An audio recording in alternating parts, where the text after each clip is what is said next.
so this is going to be my review of Godzilla, the Half-Century War. Now, I'm not gonna lie, this is probably one of the best, if not one of the best, Godzilla comic I've ever read. And IDW has done some mixed bag. Like I said, Godzilla Legends was okay. I've reread Gangsters and Goliaths. It's meh again, and I haven't heard, and of course Kingdom of Monsters is horrible. I have not been able to read the ongoing, although I have heard it's good. I actually have heard it's good things about it, but yeah. But let's talk about Godzilla, the Half-Century War, written and drawn by James Stokoe. Now, he's apparently a Canadian artist who does like these very manga-esque stories, and it shows here. And I gotta say, he does some fantastic artwork. The artwork and writing in here is phenomenal. Here's the cool thing. The monsters the kaiju in here, the monsters he draws in here are fantastic. I spent about 3 minutes just taking in all the artwork he did of showing Godzilla. But here's the thing, his human characters have this very manga-esque kind of look. It almost looks like the artwork from Akira, the manga. And yeah, they look cartoony, but they're actually but they're cartoony in the sense where they can emote better. I know it's kind of weird to explain, but these characters can actually emote better.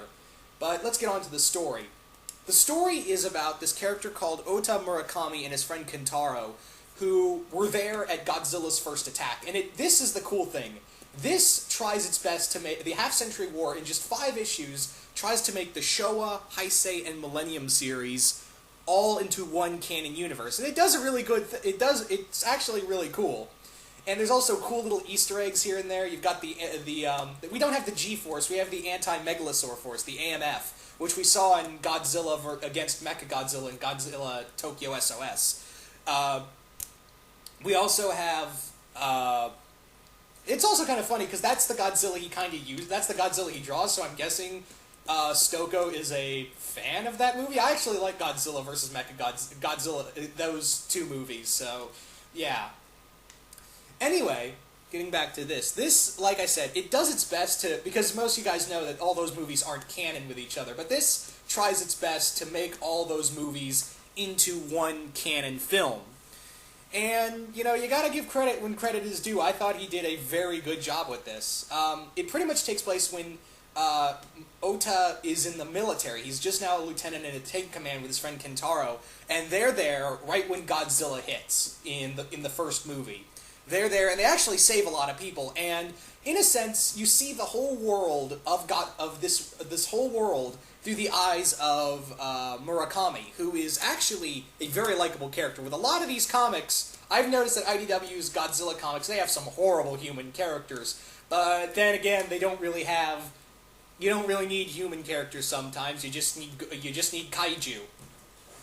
And the monsters in here... like I said, the monsters are drawn beautifully. Every monster is so well drawn in here. I can't get over that. But it pretty much starts off with Godzilla being Murakami's white whale. Throughout from 1945 to 2002. And keep in mind, guys, this is only a 5-issue miniseries. This is all in the midst of 5 issues. And we follow Murakami throughout his time with the AMF and all the way till the end. And Godzilla in here, we basically also see the AMF. This is a really cool thing. I'm going to say this right now. What's really cool in here is that during Murakami's time in the AMF, the AMF create all these other research teams for each kaiju when all the other kaiju show up. They basically have these teams for each monsters. Like for Hodera, there's these group of guys who work in gas masks, like these huge oxygen tanks, because obviously Hodera is a smog monster. He's toxic.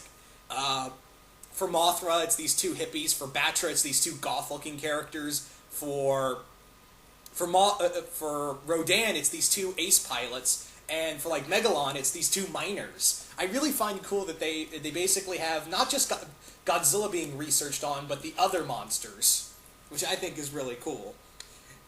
They didn't show ones for Anguirus and all the others. What also is pretty cool is that this also kind of plays around with some of the Godzilla movies, but does them in different versions, such as in the second issue, we have Godzilla actually in the midst of the Vietnam War.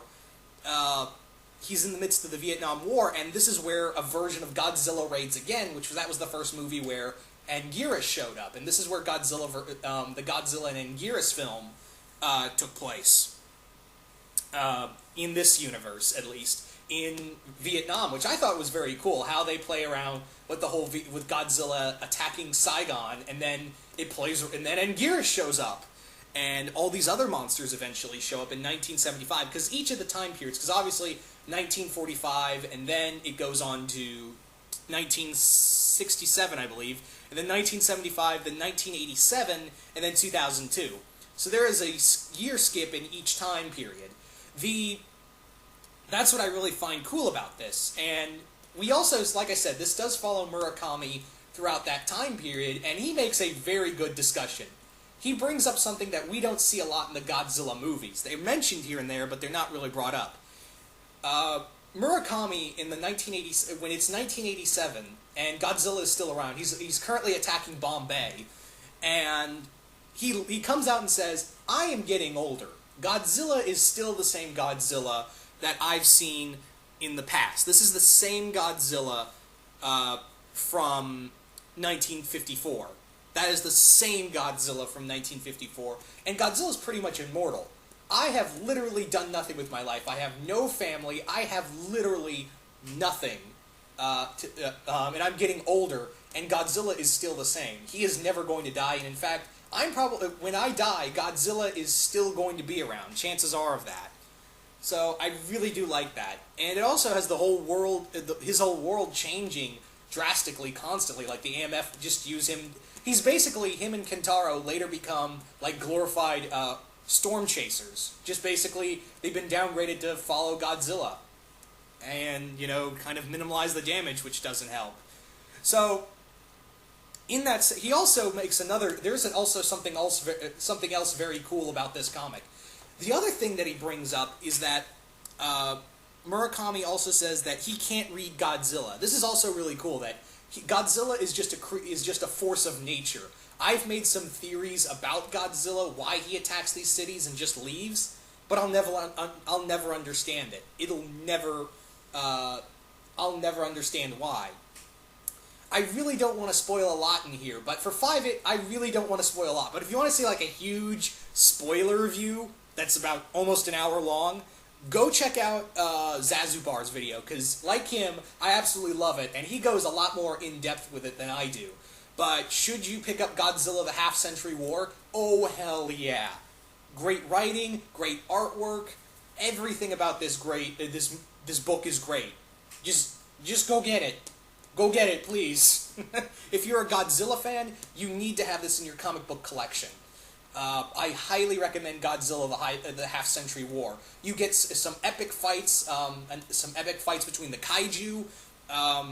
You get like an epic fight between Godzilla and Anguirus, a cool fight between Godzilla and Space Godzilla, and you also get an excellent fight with Godzilla and Kaiju teaming up to fight Gigan and King Ghidorah. I don't want to spoil how that goes down, but it does have something to do with Dimension Tide, which most of you guys would know from the movie Godzilla vs. Mechagodzilla. But yeah, all in all, I highly recommend this book. I can't talk anything bad about it. The only thing I will say is that, and it's not a bad thing, is that the characters themselves, the monsters look great. The monsters and the artwork and the backgrounds look great. But the human characters are going to take a little getting used to because they're a little cartoony looking. But they actually emote better. I think they convey their emotions better. So, yeah. Once again, this is a fantastic book. I cannot stop talking about it. Like I said, if you're a huge Godzilla fan, totally recommend this. If you really need some good Godzilla stuff and you're looking for like some amazing Godzilla stuff outside of the movies and in the comics while you're waiting for the new movie to approach, get this. I recommend, out of all the IDW stuff so far, I highly recommend the Half-Century War. But yeah, guys, that's really all I have to say about this one. This was a really, really freaking epic book. That's all I can really say about it. But yeah, once again, please pick this book up. And once again, I hope you guys enjoyed this review. But yeah, once again, guys, hope you guys enjoyed this, and I'm out.